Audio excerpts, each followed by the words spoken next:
Mais dans la littérature scientifique, ce qu'on voit, c'est que souvent, le choix utilitariste est considéré comme un choix supérieur, moralement. C'est questionnable. Il y a beaucoup de travaux qui ont montré ça, qui même seraient dans l'optique de comment est-ce qu'on va réduire les choix déontologiques, justement. Parce que d'un point de vue de la société, en termes de coût-bénéfice, c'est moins intéressant. Mais se pose la question d'une réelle supériorité de l'un sur l'autre. Parce que les deux peuvent coexister complètement. Et il y a des travaux qui montrent que chez certains individus qui ont des traits psychopathiques, et ça a été fait avec des criminels aux États-Unis, et bien là, c'est pas une majorité de choix déontologiques qui était faite sur les jugements moraux, mais c'est plutôt utilitaire. Et donc c'est intéressant de regarder aussi que ces choix-là, ok, ils sont peut-être considérés comme supérieurs par les scientifiques, mais en termes de population générale, qu'est-ce qui les prend?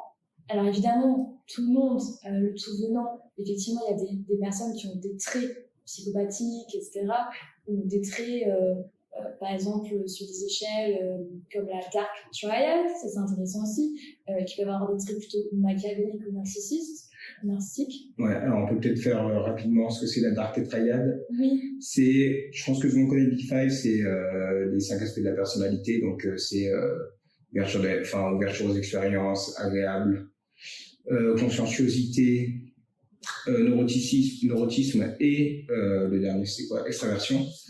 Et la Dark Triad, c'est l'aspect un peu négatif de cette personnalité, donc ça va être 4 traits, parce qu'on en a 4, ils en ont rajouté un.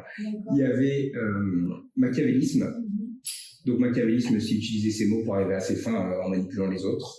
Psychopathie, c'est le manque d'intérêt c'est le manque d'empathie chez les autres et donc maximiser ses gains à soi au détriment des autres. Et ensuite, il y avait narcissisme. Donc ça, c'était les 3 originaux.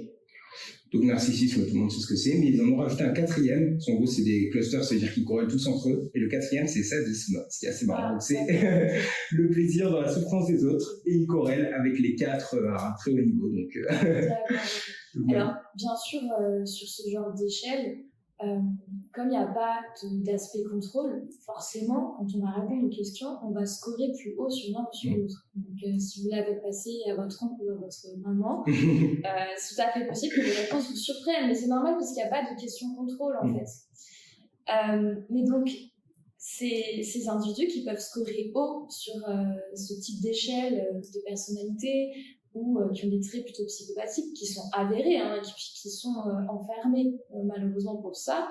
Là, quand on s'intéresse à leurs décisions morales, on voit qu'il n'y a pas du tout le côté affectif en jeu. Il n'y a pas ce côté émotionnel, intuitif dont parle Haidt, par exemple. Et ça amène à la notion d'empathie. L'empathie, elle est aussi nécessaire pour faire un choix moral avec lequel on va se sentir confortable. Et l'empathie, elle intervient également dans nos décisions morales en permanence. Ce que je pense des états mentaux ou des états émotionnels d'autrui, ça va avoir aussi un enjeu, en gros, sur la manière dont moi je me contexte personne. Mais surtout, c'est intéressant donc de remettre en question cette idée de supériorité d'une réponse sur l'autre, parce que ça ne veut pas dire qu'on est plus intelligent si on fait un choix utilitaire. Ça ne veut pas dire qu'on a un brillant cerveau, non, c'est juste une manière de penser qui est malléable et qui est malléable au contexte aussi. Donc, d'abord aux effets de présence sociale, mais aussi à tout un tas d'autres facteurs. Des facteurs plutôt dispositionnels aussi, par exemple la religiosité, l'orientation politique, ça a une incidence aussi sur la manière dont on va décider moralement et se comporter moralement. Mais donc, je pense qu'il faut vraiment s'enlever de la tête qu'il y a une bonne réponse dans cette situation. Il n'y en a pas. Elles sont ambiguës, compliquées, elles sont coûteuses pour le système cognitif humain. Et je voulais faire une remarque aussi sur l'empathie, ce que tu as dit que ça pouvait guider les décisions. Je voulais juste faire un petit point. C'est le travail de Paul Bloom, je ne sais pas si tu connais son travail, sur l'empathie, avec le fait que ça... Lui, il le voit plus d'un œil négatif dans les décisions morales, où pour la plupart du temps, une empathie il fait distinction entre 2 empathies, un peu comme les bouddhistes, avec la compassion qui est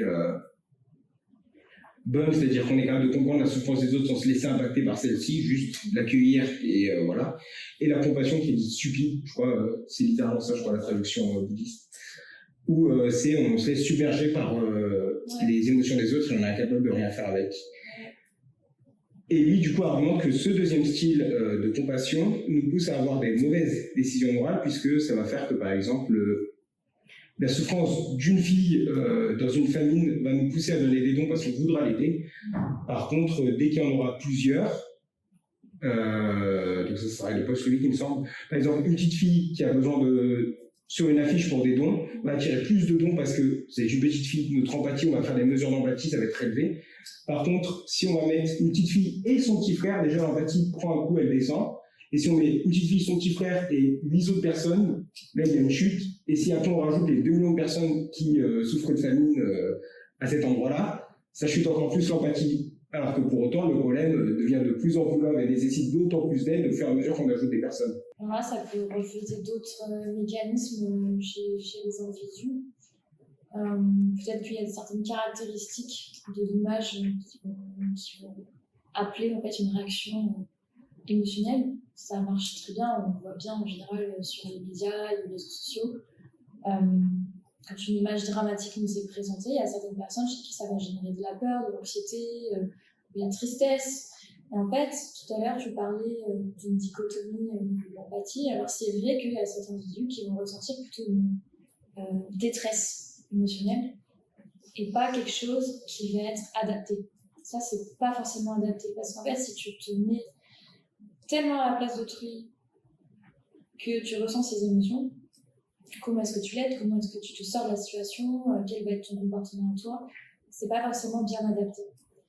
Par contre, c'est vrai que si tu as une forme d'empathie cognitive ou émotionnelle, donc tu es capable de comprendre ce que l'autre ressent pour le guider au niveau des comportements, des attitudes, en tout cas le soutenir, là c'est un petit peu plus adapté.